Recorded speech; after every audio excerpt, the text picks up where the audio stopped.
Hey y'all, this is Rachel with Hot Possum Horror. Today with us is author and artist Brom. Hello, Brom.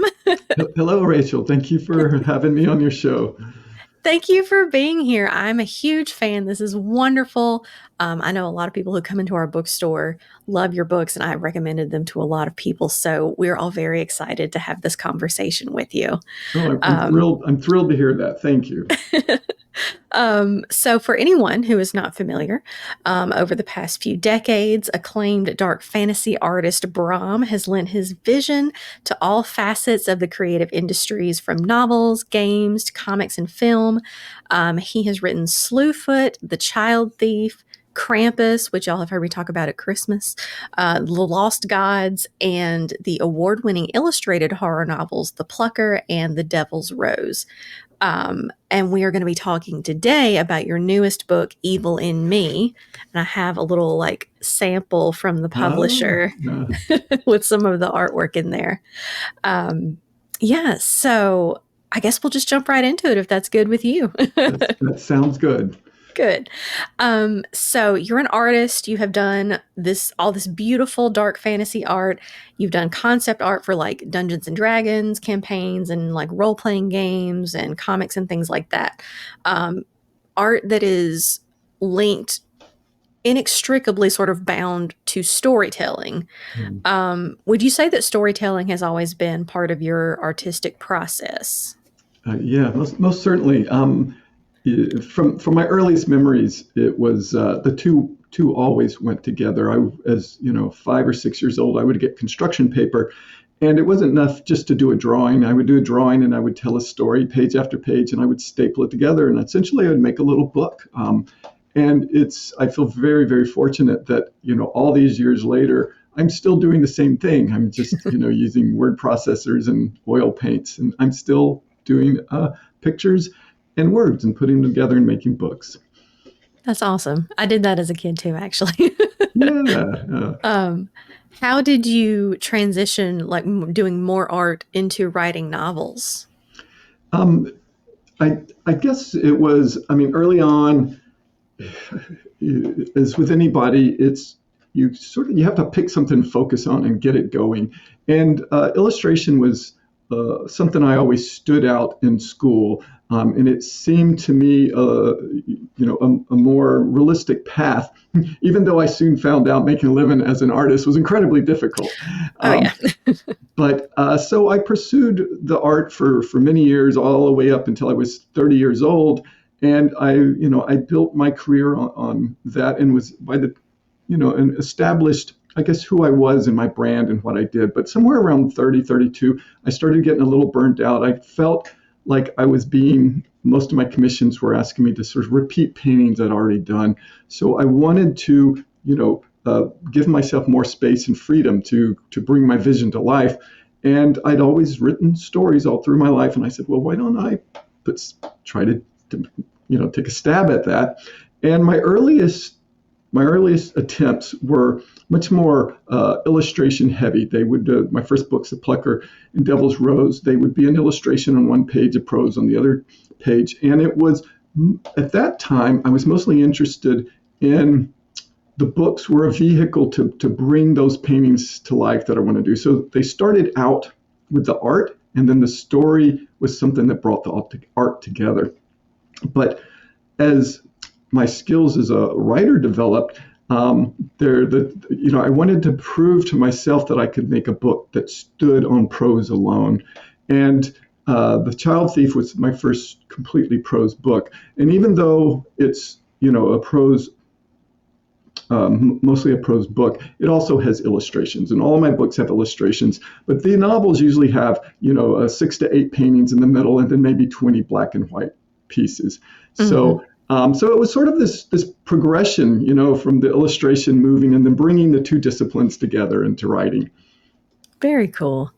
Yeah, and I do love the excuse me, the paintings and the illustrations in your novels. They add so much to the story, and I always love hearing about people who are creative in multiple disciplines and how how you can weave those things together to make something even more magical.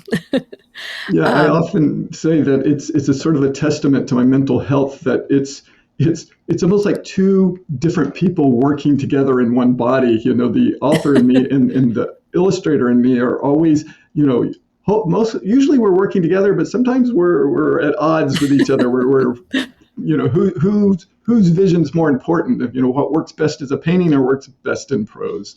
yeah, that's a good way to put it, I think.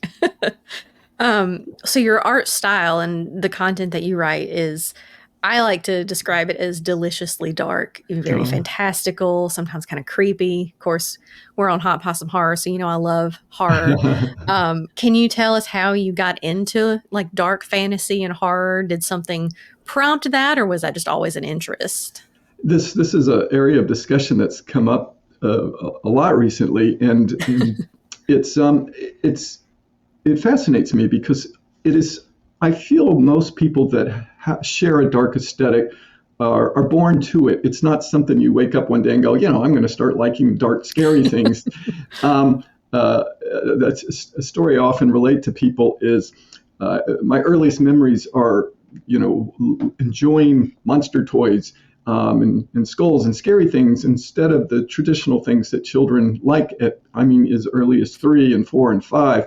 One of my most vivid memories, I'm an Army brat and have lived in various places. And I lived in Japan when I was up to 3 years old. And going into a toy store in Japan, there was all this superhero, Ultraman, Godzilla type things. And there were a couple of rows. And on the bottom rows were all the cute Pokemon-esque type of toys, plush, fun things. My dad walked me over there, and the next row was the superheroes, and on the top row were all the monsters. And I remember, like, I was reaching for the monsters, and my dad kept trying to, like, give me a cute toy. I didn't want it. Trying to give me a superhero. No, I kept, give me that. And him picking me up, and the joy when I got my hand around one of the monsters.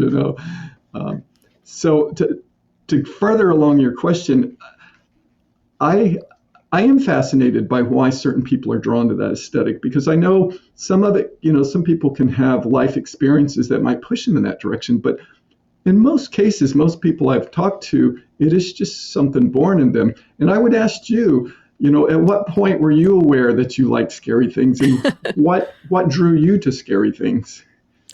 I mean, honestly, my answer would be about the same. I remember being pretty young and, um, liking, fantasy, as a kid, and like I got a little older and I loved the Goosebumps books, and Yeah. so I think I'm like you. I think it was there, and I just had to be exposed to the right things to for it to like click, and come to Yeah. full fruition, I guess.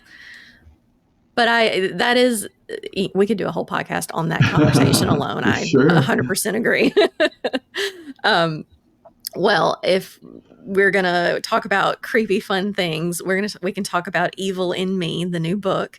Um, this book is jam packed with so much. It was so fun. Um, and I felt so much. I couldn't put it down. It Oh, was awesome. everything that I look for in a reading experience, honestly. And I have a soft spot for horror that deals with like rock and roll and punk rock. So as soon as I heard about this, I was like, I have to read this. This is amazing. um, but just I'm thrilled to hear that. By the way, as writers, we're always, you know, you write these things almost in a vacuum, and you never know how people are going to react to them. And you know, it sounds a certain way in your head, but you never know until people read it. You know, yeah. if you're getting what you hope you get across. I mean, I think so. I think this book is fun. It's effective. There was so much to think about. Um, so, like for anyone who hasn't gotten to read an early copy yet, there's a lot in here. We're dealing with demons and magic and punk rock in the 80s, Jewish religious traditions, some really gnarly horror, all these just badass elements, and then you have this very real, relatable story of Ruby, this young woman who doesn't fit in the rural Southern ideal of like the well behaved, church going girl, which I relate to a lot. I'm sure a lot of people can. Um, and she has like some mental health concerns, and she's dealing with trauma, and there's so much going on with her story. Um, and it was really interesting to me to explore the way that the systems that were in place at the time for her completely failed her. The, Yeah. mental health systems, the judicial systems, her family. So I guess my question to bring all that together is what was the writing process? Where did the idea germinate, and how did you bring all these elements together into this cohesive, everything fits together story? I call this a punk rock demon possession fairy tale. In fact, it's kind of almost a psychotic joyride, and I say that up front because each of my novels have a different mood to them, and they rarely fall right into a traditional horror scary thing. They usually are, a bit more involved in, dark fantasy, or exploring what evil actually is, often it's from the monster's point of view. In this book, there were a lot of, I call it tickles. When I start to write a book, there's something, or even before I start to write a book, actually, there's an idea that sort of is tickling me in the back of the head that I want to explore. In The Child Thief, which is a dark retelling of the Peter Pan myth, it was just this whole idea that, if you really look at what Peter Pan is, he's a psychopath that, kidnaps kids and teaches them to murder human beings, and it's like, well, when you take that perspective, that's an interesting tale to tell. If you look at Krampus, the Yule Lord that I wrote, when I first saw these postcards, this was 20 years ago, of this demon with Santa Claus, I couldn't even get my head around what was going on. And as I found more out about it, my first question was, what would happen if Krampus and Santa got in a fight? Who would win, right? So this bizarre thing that tickled me. With this book, it was, a huge fan of The Exorcist. And when I would watch The Exorcist, I was always so curious about the demon. It was like, what's the demon story in The Exorcist? What's going on inside of her with this demon? And so that was probably the spark of the idea that got this started, was I want to hear about possession from the demon's point of view. That was one aspect of it. But the other aspect of it is, I'm an Army brat. I've lived all over, but I probably spent about 12 years of my school year, not 12, sorry, probably about 8 of my school years in South Alabama, Fort Rucker Enterprise area, where this book is set. And it was during the time this book is set. So many of her experiences were my experiences. And not so much the mental health aspect of it, but more that, it's something that all of us go through and we just don't realize it. But in high school, we all feel like outsiders. We all feel like we're not fitting in.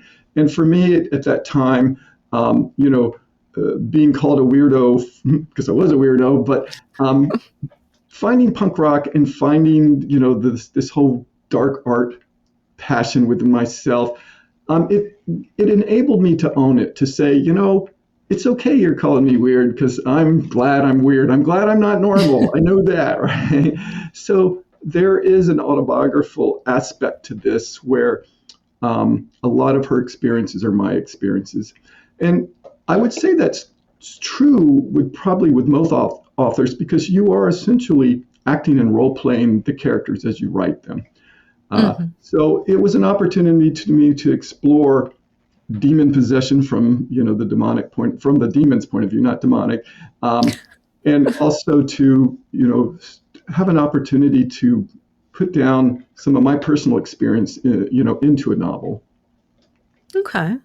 What prompted you to sort of explore the Jewish traditions? I thought that was really interesting. I mean, and I ended up Googling a little bit before I got too far into the book, so I knew, had an idea of what you were talking about. Yeah. What prompted that? Have you had experiences with Judaism, or? Several different things. All my previous novels dove deep into, the Christianity mythologies. So the Jewish stuff felt very fresh to me. My wife has a Jewish background, so there's, she's often talked about different aspects of that. And when I started exploring that, I mean, as so much of Christianity and other religions are built on top of the early Jewish, all magics and stuff, it all tied in and tied together. But I guess for me, it just felt like fresh material. It was something I wanted to learn about, and another aspect to it is a lot of this magic is based on a song, which is based on word magic, which is a tradition within ancient Jewish religious mythology and so forth. So there were just a lot of things that synced up. Yeah. Yeah, I think that came together really well. And I like that you said that a lot of the traditions out there, the religious traditions, they all sort of tie back together. They're all very similar. And that's one thing I really liked. Even like you have this exploration of, sort of Southern evangelical Christianity, but it fits in so well with what she's experiencing with the Jewish characters kind of like coming down from the north and all this. Yeah. It dovetailed so well, and it still felt so relatable for a Southern reader, even though you're reading about a different tradition. The main character is still going through a lot of the struggles that I think we've gone through growing up in like rural Alabama, rural Mississippi. And I think one other sort of thing I was thinking about that I wanted to ask you. So obviously the basis of horror storytelling is discovering and like wrestling with the existence of the supernatural. And again, I really liked how you shaped that concept specifically into talking about, Southern Christianity, religion in general, in terms that are very familiar to Western readers. And that concept, I feel like exploring religion, figuring out how you feel about it, has become more prevalent in horror with things going on in the world, and it makes sense. But I really like that there was still compassion for characters in this book who cling to their evangelical upbringing, even if they're antagonists, like Ruby's stepfather, or not quite stepfather, but might as well be. Yes. From the beginning, we're not a fan of his, but you see where he's coming from at the end of everything. And you realize he's not evil. He's just deeply, deeply flawed. And Ruby, she discovers that the basic structure of like God, Satan, heaven, hell is real in this story. And she has to choose how to deal with that. So I guess my question is, what was it like writing that sort of spiritual journey from, growing up maybe like in the church, as a lot of people say, but maybe not internalizing it and, getting away from it and all the different ways that can go? Like, is any of that pulled from your experience, or just, growing up in it and sort of absorbing that kind of path? Right. All my family is from North Alabama. You can't grow up in the South and not have, religion not being part of your life. So I see it from all sides. I see the amazing benefits of community, of religion, and I see the negatives, the need for religious people to have other religious people conform to their ideas, and it threatens them if you don't. In most of my stories, I hope I am always fair with that, because it's super important for me to never come across like I am putting down religion, Christianity or otherwise. But usually the stories are told from pagan monsters' points of view. And so whether it's Krampus, whether it's the horn god in some of my other books and stuff. And so often they're in a situation where certain elements of Christianity is attacking their way of life and their beliefs. But I do try, like in the case of Eduardo, the stepfather who is very broken in many ways. What I hope the reader will see is he's broken, but at the same time, religion is what's truly saving him. He needs it to do right, to stay on track. and he's trying to bring that to other people because it's helped him so much. He's hoping it will help them. But as is often the case, he becomes overzealot, and we all run into that. But that's true with all belief systems, whether it's religious, political, or otherwise. But I love exploring that aspect of it, of how religion can be so positive and at times be so negative. Yeah, I agree. I love reading about that kind of journey. As someone who's gone through all the ups and downs of that myself, it's very affirming to read about characters who go through that struggle, and I think, like Ruby, come out the other side deciding to be their most authentic self. Yeah. I really appreciated that about the book, and incorporating punk rock and sort of the satanic panic like vibes of it. Of course, I'm like, yeah, tell them it's fine.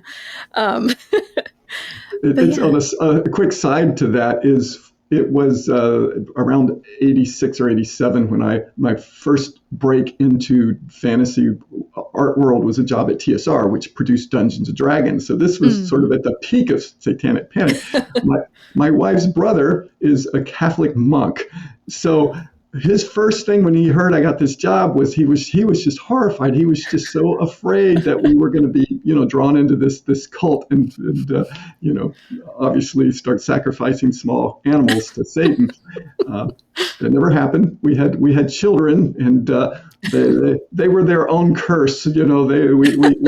We corrupted them to our evil ways. But which is funny because my two boys, they're in their 30s now. They both work at Blizzard, which creates Diablo, the video game.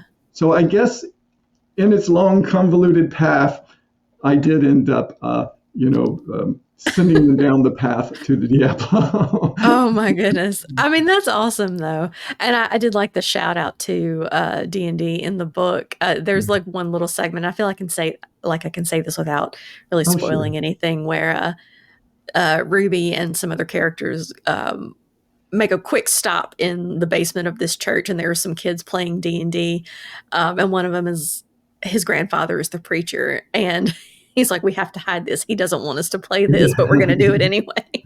that's Absolutely. that's awesome.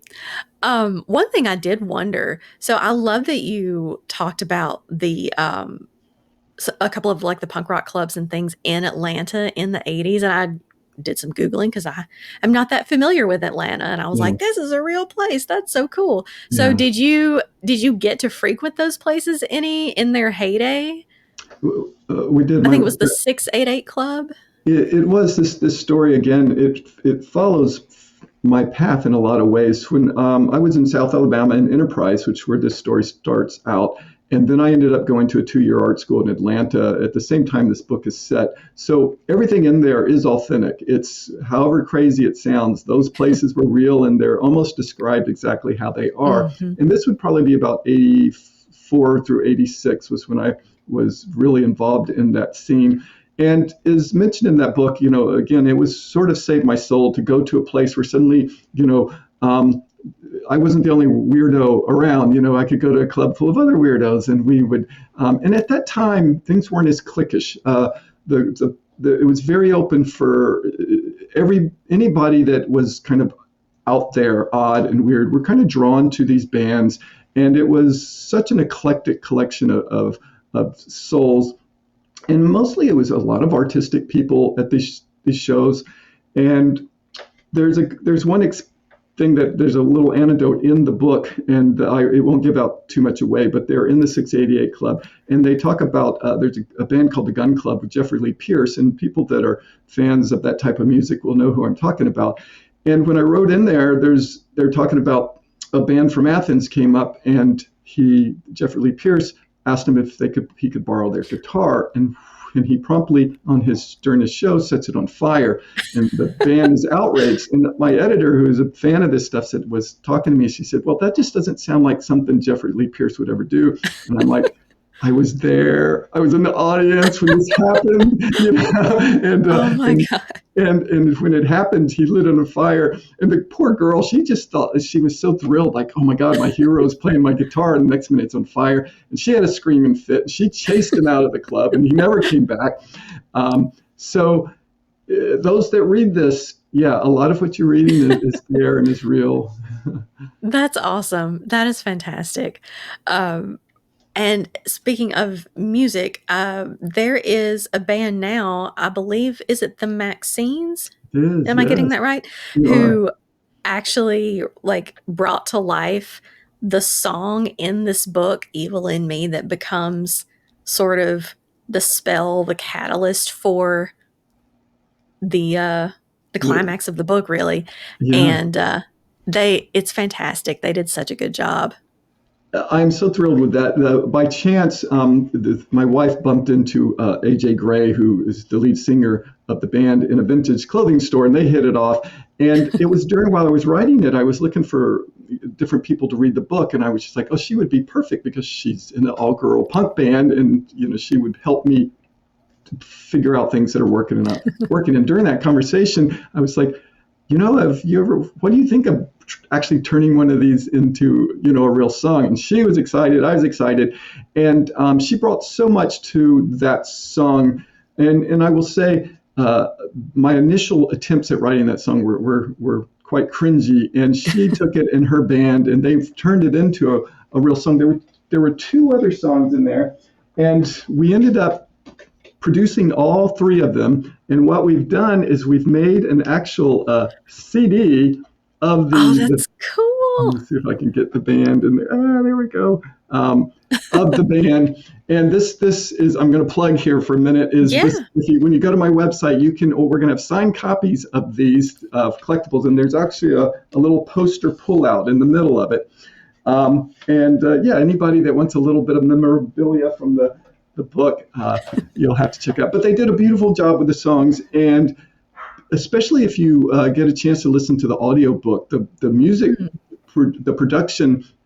They took that song and they weaved it into the audio reading of it. So whenever the Oh, song is played in the audio, or is the lyrics are in the book, is the actual song, and oh, that's it's just cool. yeah, I always talk about putting pictures and words together to create a vision, and adding the music is like a third level to that. So I just had such a great time working with the Maxines. That's awesome. And again, like weaving all these different elements together to make something creative. I like, to me, that is magic. That is amazing. And I love stories that acknowledge that and celebrate it. Like reading about it, I don't want to give too much away, but it's just so good. But reading about the music in the book and how Yeah, they create the music, I was like, yes, no, I get this. And I think anyone who loves music and who is creative will read this and sense that authenticity from another creative, and I think no. that's wonderful. um, that kind of reminds me of a book recommendation, if you don't mind me giving you a book rec. Oh, I would love it. I would love it. So this, I don't know if you've read anything by Sylvia Moreno Garcia. Not her latest, but the one before, is called Silver Nitrate, and it is actually about um, an unfinished movie that was started by this like occultist on silver nitrate film, because the idea was using the movie to make a spell with the audience energy participation. Like I thought about that a lot while I was Oh, reading this. So I don't know if you're interested, but it might be fun. I oh, thought it was that really sounds good. fascinating. I'll have to look that up. Yeah. Yeah. Well, have you been reading anything recently that you really enjoyed that you want to tell us about? I've had a reading drought at the moment. I usually don't read when I'm writing, partly for eye Mhm. strain. But when I start to paint, I listen to a lot of audiobooks. And Okay. since I've wrapped up this novel, I'm going to spend the next several months working on a whole bunch of new paintings. So I just can't wait to dig into some new novels. That's awesome. That's awesome. Well, I guess maybe one more question about like inspiration in general. Um, where do you find that you generally get inspiration for art or novels? I mean, I know you said like you have the brain tickles and like Yeah. mythology, but like any other music, horror movies, just random things? Like what do you find tends to get things going? I mean, it's definitely everything. You know, as creatives, as artists, we take in everything around us. And it sort of all goes together and comes out as something. But true, most of my life, my biggest source of inspiration has always been literature. As a child, you know, when I any books I've read, as adult, young adult, et cetera, et cetera. Um, and I don't find movies as much. And my thought on that is movies, I love movies, but the visuals are all there. And when I read a book, your mind visualizes what you're reading. So as an illustrator, as an artist, that is very inspiring to want to bring those to life. Mhm. So early on, when I used to read, you know, dark fantasy as a child and horror, every time I would read a book, I would do several drawings of the characters. And in a way, I was talking about how, you know, in my early 30s, I got burnt out on painting a bit. And when I started writing, it reinvigorated that my joy of painting because I was writing these stories and visualizing them, and I was just excited to paint them and get back into that. So I think literature is my primary inspiration. That's awesome. Again, it's a wonderful crossover of mediums. I think that's very cool. I've done that too, drawn, my fan art and different things from books I was reading, and it is rewarding in a very specific way. It is. That's very cool to hear that. Yeah. Yeah. Well, I guess we can wrap it up. I could talk all day about horror and demons and music, but unfortunately, we have responsibilities. So, Well, I um, love the way that the love of horror, which think you would think of the creepiest and most, you know, introverted people, actually brings out these people that have this share this thing they have in common. yeah, I agree. And I mean, that kind of ties back to what we've been talking about this whole time, finding the spaces and the people that let you be as weird as you want to be. And Yes, luckily, here in rural, tiny Columbus, Mississippi, we have managed to do that a little bit at our bookstore. And I don't know, sometimes I feel like I've spearheaded it a little bit, maybe the gathering the horror yeah, yeah. lovers together. Yeah. Maybe not, but Yeah, that's one. wonderful. We can bond over the creepiness. That's awesome to hear that Yes. you're giving people a place to come together. You know, in the early days on the punk rock thing, there was one guy George had a record store, and it just was a place where people gathered and found each other. Mhm. So if you're providing that space there in Mississippi, that's wonderful. I mean that's our goal. I hope we Yeah, are, for horror lovers or anybody else really. yeah. I just, I always look for the extra weird people myself. So, well, thank you so much for talking with us about Evil in Me. I'm going to hold this up one more time because this Uh-huh. cover art is gorgeous. Thank you. Thank you. um, yeah. So thank Well, you, thank you so Brom. much. Thank you for having me on. I really appreciate it, Yeah. and thank you to the audience, anybody, all the people, anybody that's tuning in to hear us jibber jabber. I appreciate it. Yeah. Yeah, this is so wonderful. I mean, you're one of my favorite authors, so Yeah, I'm thank you. trying to hold it together, but I am inside like, "Oh my god." So, I love all that. right. Thank you. All right. Well, we will be back with another Hot Possum horror soon. Thank you to everyone for tuning in, for watching this on YouTube. Thank you, Brom, and happy creepy reading to everybody.